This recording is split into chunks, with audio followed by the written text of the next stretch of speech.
Rumah ni di center balik pulau. Siapa yang baru kahwin, orang bujang, rumah ni sesuai untuk apa? Rumah bawah 200,000 ya geng. Jom abang selalu tunjuk. Ni dia geng. Rumah di tingkat 4 top floor. Taman Seri Indah Balik Pulau. Center betul-betul dengan pekan Balik Pulau. Tengok ni rumah dia. Dia punya laman ataupun ruang tamu dia. Okey. Besar, memang luas. So hampa boleh letak living hall nampak kat sini. Boleh letak dining table kat sini. Okey, keluasan rumah ni 600 square feet. 3 bilik, 1 toilet. Jom tengok bilik yang pertama. Bilik yang pertama ni geng, ini dia just nice, besar, boleh masuk, queen bed size. Okey, boleh letak lagi perabot. Punya apa? Nak built in wardrobe pun boleh. Okey, ni bilik yang kedua ni.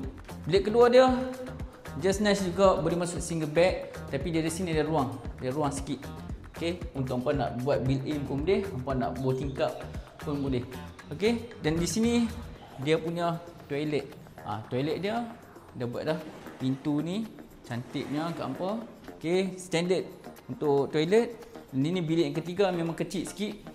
Okey, bilik ni ketiga boleh masuk single bed. Okey, tak besar mana, standard size lah untuk rumah-rumah flat di Penang. Dan ini bahagian kitchen dia, dapat tabletop bahagian bawah ni. Okey, dia punya tingkap ni dah buat dah yang cantik punya, bukan yang biasa punya.